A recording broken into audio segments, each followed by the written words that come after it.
Hello friends, Neha એજ્યુકેટરમાં આપનું સ્વાગત છે. આજે હું તમારા માટે લઈને આવી છું 19 ફેબ્રુઆરી 2025ના અગત્યના કરંટ અફેર્સના ટોપિક, જે તમારી આવનારી પરીક્ષામાં તમને ખૂબ ઉપયોગી થશે અને તમને 1 માર્ક અપાવવામાં મદદરૂપ થશે. પરંતુ એના માટે તમારે વિડીયો શરૂઆતથી લઈને અંત સુધી જોવો પડશે અને બધું જ ડિટેલ સાથે, રાઈટ ફ્રેન્ડ્સ? તો બિલકુલ પણ ટાઈમ બગાડ્યા વગર આપણે શરૂ કરીશું. અને હા, એ પહેલા એક વખત એક લાઈક અને શેર જરૂરથી થઈ જાય અને તમારા મિત્રોને પણ તમે શેર કરજો, જેથી કરીને એમના સુધી પણ માહિતી પહોંચી શકે. કહેવાય છે ને, ટીપે ટીપે સરોવર ભરાય. તો તમે બધેથી થોડું થોડું ભેગું કરશો તો કોઈ ટોપિક જશે નહીં, રાઈટ? ચાલો શરૂ કરીશું. આજનો પ્રથમ પ્રશ્ન છે, રાજ્યના નગરો અને મહાનગરોમાં વિવિધ વિકાસ કામો હાથ ધરવામાં આવ્યા છે, તેમજ ઇઝ ઓફ લિવિંગ વધારવાની નેમ સાથે સ્વર્ણિમ જયંતિ મુખ્યમંત્રી શહેરી વિકાસ યોજના હેઠળ કેટલા રૂપિયા મંજૂર કરવામાં આવ્યા છે? ઓપ્શન એ 537 કરોડ, 400 કરોડ, 500 કરોડ કે 200 કરોડ. બોલો, તમારો જવાબ તમને ખ્યાલ હોય તો કહો. કઈ યોજના માટે? ગુજરાત રાજ્ય માટે સ્વર્ણિમ જયંતિ મુખ્યમંત્રી શહેરી વિકાસ યોજના. તો અહીં આપણો જવાબ આવશે ઓપ્શન એ 537 કરોડ. કેટલા રૂપિયા મંજૂર કર્યા છે? 537 કરોડ. ક્લિયર થઈ ગયું ફ્રેન્ડ્સ? હવે આપણે જોઈ લઈશું થોડુંક એમાં ડિટેલ શું છે. તેમાં શું છે? વોટર ડ્રેનેજ મેનેજમેન્ટ, પાણી પુરવઠો, આંતરમાળખાકીય સુવિધા, બસ પરિવહન જેવી સુવિધાઓ વધુ ને વધુ ડેવલપ કરવામાં આવશે, રાઈટ? એ હેઠળ હાલ મેઇન પોઈન્ટ યાદ રાખવા જેવો છે. શું છે? તો રાજકોટ જેતપુર હાઈવે 4 લેનથી 6 લેન કરવો. NHAI National Highway Authority of India, right? એ યાદ રાખી લેજો ફૂલ ફોર્મ, દ્વારા રૂપાંતરિત કરવામાં ચાલી રહેલ કામગીરી સંદર્ભે પાઇપલાઇન દ્વારા પાણી માટે 212.50 કરોડ, રાઈટ? બધાનું અલગ અલગ બજેટ છે. પછી અમદાવાદ, તો મુખ્યમંત્રી શહેરી બસ પરિવહન યોજના હેઠળ 260 ઇલેક્ટ્રિક બસો અને 7 ડબલ ડેકર બસો, એ પણ જે ઇલેક્ટ્રિક જ હશે, એના માટે અલગથી 58.47 કરોડ ફાળવવામાં આવ્યા છે. પછી પોરબંદર, જે નવી મહાનગરપાલિકા બની છે, તો એનું પણ બ્યુટિફિકેશન કરવામાં આવશે. એ સિવાય દ્વારકા છે, ભાવનગર છે, બધાની પાછળ અલગ અલગ બજેટ ફાવેલું છે, રાઈટ? તો તમારે હવે શું યાદ રાખવાનું છે? મેઇન આ 2 પોઈન્ટ યાદ રાખજો, મેઇન ઇમ્પોર્ટન્ટ પોઈન્ટ છે જે. પછી બ્રિક્સની 17મી સમિટ ક્યાં યોજાશે? Option A Russia, option B Brazil, option D Indonesia, option C Indonesia, option D Nigeria. બોલો, ખ્યાલ છે તમને? ખ્યાલ હોય તો કોમેન્ટ કરી દો. તમારો આન્સર તમે વિચારીને રાખો. શું આવશે આન્સર?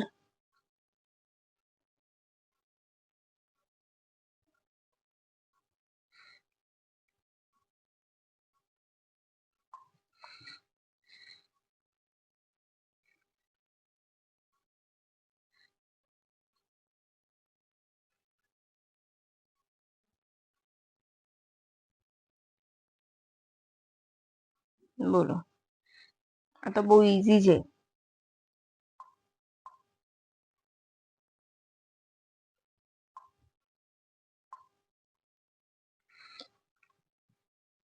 તો અહીં આપણો જવાબ આવશે ઓપ્શન બી, બ્રાઝિલ, રાઈટ?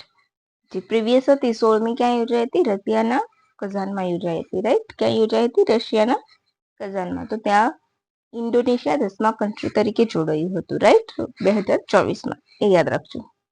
હવે આપણે આગળ જોઈશું. અહીં ગ્લોબલ ગવર્નર રિફોર્મ અને ગ્લોબલ સાઉથ કન્ટ્રી વચ્ચે સહયોગ વધારવા માટે ધ્યાન કેન્દ્રિત કરવામાં આવશે. બ્રાઝિલના રિયો ડી જેનેરોમાં યોજાશે. બ્રાઝિલની કેપિટલ શું છે? તો બ્રાઝિલિયા. એ તો તમને ખ્યાલ છે.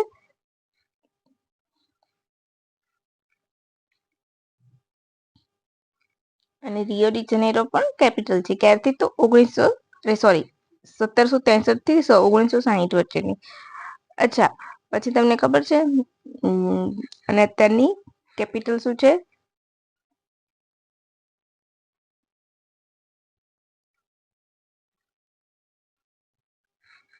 હા, ક્યાં યોજાશે? તો રિયો ડી જેનેરો ખાતે.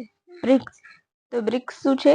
તો એક સંગઠન છે, 2009માં બનેલું, રાઈટ. સ્થાપના વખતે બ્રાઝિલ, રશિયા, ઇન્ડિયા અને ચીન તેના સભ્ય હતા. 2010માં સાઉથ આફ્રિકા જોડાયું એટલે બ્રિક્સ બન્યું. ક્લિયર? પછી શું છે? તો 2025 જાન્યુઆરીમાં ઇન્ડોનેશિયા જોડાતા 10 દેશો થઈ ગયા બ્રિક્સમાં, એટલે એ શું કહેવાય છે હવે? BRICS plus. એમાં કયા કયા દેશો છે? ઇજિપ્ત, ઇથોપિયા, ઈરાન, યુએઈ અને ઇન્ડોનેશિયા, રાઈટ. તો એ બાકીના 9 એટલે 10 સભ્યો થઈ ગયા. ઉપરના 5 આપણા જે સ્થાપના વખતના 5 અને પછી નવા 5. તો તમને વિધાન વાક્યમાં પૂછી શકે કે બ્રિક્સની સ્થાપના વખતે આટલા દેશ હતા અને સૌથી છેલ્લે આ દેશ જોડાયો અને અત્યારે બ્રિક્સ આટલા સભ્યો ધરાવે છે, સો એન્ડ સો, રાઈટ. અને પછી 1 2 3 2 3 એક પણ નહીં, એ ફક્ત એક જ, એ રીતના તમને કન્ફ્યુઝમાં કરી શકે છે. તો જ્યારે પણ કોઈ બી આવા ઓર્ગેનાઇઝેશન્સ હોય તો એની ચર્ચા ચાલતી હોય તેની બધી ડિટેલ્સ એક બુકમાં લખી લેવી તમારે, કારણ કે એમાંથી ક્વેશ્ચન તો પાસ થશે જ. અચ્છા, અત્યારે પછી એમાં પાર્ટનર કન્ટ્રી કેટલા છે? 9. તો 9મું કોણ બન્યું હતું? Nigeria, right. એ સિવાય કયા છે? તો Belarus, Bolivia, Cuba, Thailand, Uganda, Uzbekistan, Malaysia, Kazakhstan, right. બેની પેર બનાવી દેવાની એટલે તમારું થઈ જાય. અને 9મો નાઇજીરિયા. એ સિવાય તમને ખબર છે પોતાની નવી બેંક પણ છે એની. કેવી? તો ન્યૂ ડેવલપમેન્ટ બેંક, જે 2014માં બની. ફોર્ટેઝા એગ્રીમેન્ટ એટલે કે 6ઠ્ઠી સમિટ હતી જે ફોર્ટેઝામાં યોજાઈ હતી ત્યાં, એ દરમિયાન જ બની હતી, રાઈટ. હવે મોસ્ટ ઇમ્પોર્ટન્ટ ક્વેશ્ચન, નવા મુખ્ય ચૂંટણી આયુક્ત તરીકે કોની નિમણૂક કરવામાં આવી છે? બોલો. Option A Gyanesh Kumar, option B Rajiv Kumar, option C Vivek Joshi, કે એક પણ નહીં? એસ સિંધુ એ બીજા ચૂંટણી આયુક્ત છે, રાઈટ. કેટલા હોય છે કુલ? તો 3 હોય છે. એ તો તમને ખ્યાલ જ હશે, એક મુખ્ય અને 2 અન્ય. તો ચલો, અહીં આપણો જવાબ આવશે. આ તો તમને સૌને ખ્યાલ હશે. Option A. કયા નંબરના છે? 26માં. કોનું સ્થાન લીધું? તો રાજીવ કુમારનું, રાઈટ. કોનું સ્થાન લીધું? રાજીવ કુમારનું. 26મી જાન્યુઆરી 2029 સુધી આ પદ ઉપર રહેશે. 1988 કેરળ કેડરના અધિકારી છે. અને એમનું એજ્યુકેશનને હું લાંબુ લેક્ચર વિડીયો કરવા માટે નહીં કરાવું, કારણ કે કોઈ પણ અધિકારીનું એજ્યુકેશન નહીં પૂછાતું, બરાબર. તો એ ખાલી વિડીયોને લાંબો કરવાનો એક ઈરાદો છે, કે બહુ વધારે પડતી એની ડિટેલ કરીને. હા, તમારે પીએમ હોય, રાષ્ટ્રપતિ હોય, સ્પીકર હોય, એવું કોઈ વ્યક્તિ હોય તો એના વિશે તમારે એક નાની ડિટેલ્સ ભેગી કરવી પડશે. આ પણ અગત્યનું પદ જ છે, પરંતુ આમાં સ્ટડી વિશે, એમનું સ્ટડી કેટલી કરેલી છે, શું છે, એ બધું ના પૂછાય, રાઈટ. તમને ખબર છે જે ચૂંટણી અધિનિયમ હતું નવું આવ્યું, કોન્ટ્રાવર્સી થઈ હતી, અને એ પછી નવો અધિનિયમ હતો, એ બાદ નિમણૂક પામનારા પ્રથમ અધિકારી છે. તો એના માટે એક ટીમ બનાવવામાં આવે છે, સભ્યોની 3 સભ્યોની ટીમ બને છે, રાઈટ. એમાં પીએમ, ગૃહમંત્રી અને વિરોધ પક્ષના નેતા હોય છે. તો હાલ કોણ છે વિરોધ પક્ષના નેતા? રાહુલ ગાંધી, રાઈટ. અને પછી આ નિમણૂક કરવામાં આવી છે. કોનું સ્થાન લીધું? તો રાજીવ કુમારનું.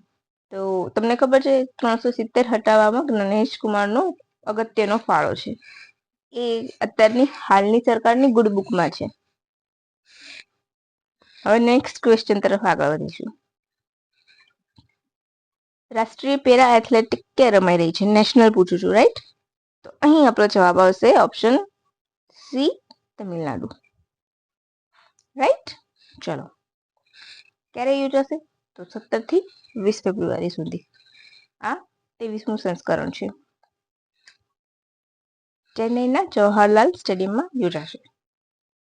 155 ઇવેન્ટ થશે, તેમાંથી 30 ટીમ ભાગ લેશે અને કુલ 1476 ખેલાડી ભાગ લેશે. તમને ખબર છે આ વર્ષે વર્લ્ડ પેરા એથ્લેટ પણ રમાવાની છે. ક્યાં? તો નવી દિલ્હીમાં. 4થી વખત ભાગ થશે. 12મું સંસ્કરણ હશે વર્લ્ડ પેરા એથ્લેટનું, અને પેલું નેશનલનું 23મું, રાઈટ. અને મેસ્કોટ શું છે આ વર્ષે?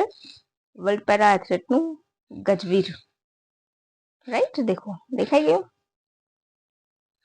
અને રાષ્ટ્રીય પેરા એથ્લેટ 23મી છે, રાઈટ. હવે નેક્સ્ટ,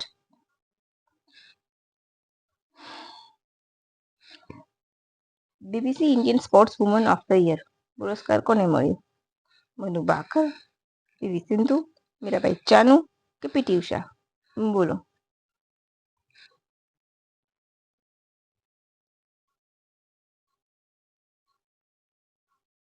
અહીં આપણો જવાબ આવશે option A, Manu Bhaker, right.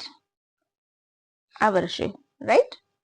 કયું સંસ્કરણ છે એનું? 5મું છે. 2019થી આપવામાં આવે છે. 2020માં કોવિડના કારણે રદ થયું હતું, right.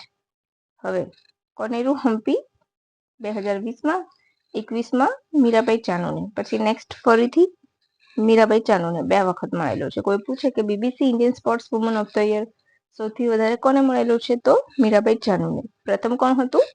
PV Sindhu, right. Mirabai Chanu એટલે વેઇટ લિફ્ટર અને પીવી સિંધુ એટલે બેડમિન્ટન અને મનુ ભાકર એટલે શૂટિંગ, રાઈટ. અને આ હાલની જે રમાઈ હતી ઓલિમ્પિક્સ એમાં બ્રોન્ઝ જીત્યા હતા, રાઈટ. તો ક્લિયર થઈ ગયા તમારા. અને પીટી ઉષાને life time achievement award BBC Indian sports વુમનમાં સૌપ્રથમ મળ્યો હતો. તો તમારા બધા ડાઉટ્સ ક્લિયર થઈ ગયા બધા ઓપ્શનમાં. પ્રથમ પૂછે તો પીવી સિંધુ, સૌથી વધારે તો મીરાબાઈ ચાનુ. કયું સંસ્કરણ છે? તો 5મું, રાઈટ. તો હવે નેક્સ્ટ ક્વેશ્ચન તરફ આગળ વધીશું. દેશમાં સૌથી વધુ એક્સપ્રેસ નેટવર્ક ધરાવનાર પ્રથમ રાજ્ય કે કેન્દ્ર શાસિત પ્રદેશ કયો છે? Option A Gujarat, option B Navi Delhi, option C UP, option D Madhya Pradesh. બોલો. તો અહીં આપણો જવાબ આવશે option C Uttar Pradesh, right. Friends, મજા આવતી હોય તો એક લાઈક જરૂરથી આપજો. તો સૌથી વધારે એક્સપ્રેસ ધરાવનાર કયું રાજ્ય છે? યુપી, ઉત્તર પ્રદેશ. લગભગ 30 જિલ્લામાંથી નીકળે છે અને 7 નવા એક્સપ્રેસનું નિર્માણ થશે હજુ, જેમાંથી નવા જુલાઈમાં શરૂ થઈ જશે. પછી ભૂપેન્દ્ર પટેલ દ્વારા નશામુક્ત ભારત અભિયાનની સેવા યોજનાનું રાજ્યવ્યાપી પ્રસ્થાન ક્યાંથી કરવામાં આવ્યું? નશામુક્ત ભારત અભિયાનનો ભાગ છે, રાઈટ. વાન સેવા વાન. તો એનું રાજ્યવ્યાપી ગુજરાત લેવલે ક્યાંથી શરૂઆત કરાવવામાં આવી? તો આપણો જવાબ અહીં હશે સીધો. હું તમને કહી દઉં છું, ગાંધીનગર, રાઈટ. ચાલો જોઈ લઈશું કોણ કોણ ભાગ લેશે. તો સામાજિક ન્યાય અને અધિકારિતા મંત્રાલય અને બ્રહ્માકુમારી ઈશ્વરીય વિશ્વવિદ્યાલય દ્વારા આયોજિત થયું છે, રાઈટ. હવે નેક્સ્ટ ક્વેશ્ચન નથી આ, સમ ઇમ્પોર્ટન્ટ પોઈન્ટ્સ છે. મેં તમને કહ્યું હતું ને જેમ કે સમ ઇમ્પોર્ટન્ટ પોઈન્ટ્સ હું તમને આપતી રહીશ. તો માનવ કલ્યાણ યોજના રાજ્યના વિવિધ કારીગરોને આર્થિક સહાય આપવા શરૂ કરવામાં આવી છે. ઉંમર મર્યાદા, વય મર્યાદા તો 18 થી 60 વર્ષ. ક્લિયર? જેના માટે ઈ કુટીર, રાઈટ. ઈ કુટીર પોર્ટલ પર અરજી કરવાની રહેશે. જો આ રહ્યું પ્રૂફ. દેખાય છે. છેલ્લા 3 વર્ષમાં રાજ્યના 1.16 લાખ કરતા વધુ કારીગરોને સહાયનો લાભ મળ્યો છે, બરાબર. પછી કેવા 10 ટ્રેડ, ભરતકામ, બ્યુટી પાર્લર, પ્લમ્બર, એ ટ્રેડ તમારે યાદ રાખવાની જરૂર નથી. એમના માટે ટૂલ કિટ આપવામાં આવે. જેવો વ્યવસાય એ પ્રમાણેના બધા સાધનો પ્રોવાઈડ કરશે અને ઈ કુટીર પોર્ટલ પર ઓનલાઈન થતા સરળ થઈ જશે. પછી આધાર કાર્ડમાં 5 વર્ષથી 15 વર્ષ અને 15 થી 17 વર્ષના બાળકો માટે બાયોમેટ્રિક નોંધણી ફરજિયાત કરવામાં આવી છે. બાયોમેટ્રિક નોંધણી એટલે આંખોનું છે, આઈરિશ કે છે, ફિંગરપ્રિન્ટ્સ છે, ફોટો છે, એ બધું અપડેટ કરવું જરૂરી છે. એનાથી શું થશે? તો એને MBU અથવા તો બાયોમેટ્રિક અપડેટ કહે છે, રાઈટ.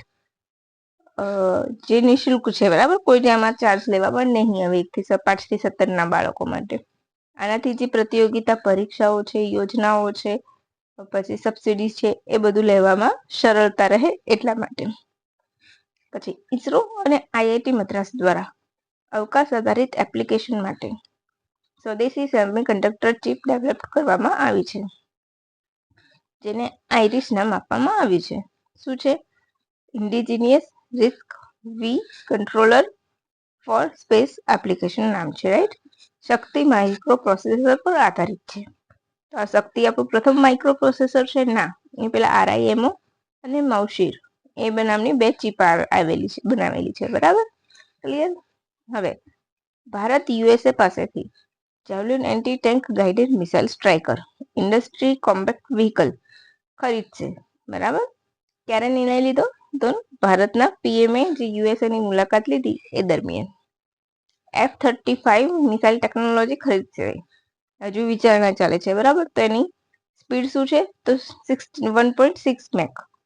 નાના રનવે પરથી પણ ટેક ઓફ કરી શકે છે. સ્ટીલ્થ ટેકનોલોજી એટલે કે રડારમાં પકડાતી નથી. તો ક્લિયર થઈ ગયું ફ્રેન્ડ્સ. તો આજે બસ આજ માટે આપણે આટલું જ રાખીશું. ફરીથી બીજી જ્યારે માહિતી આવશે કાલની કરંટ અફેર માટે આપણે ફરી કાલે મળી જઈશું.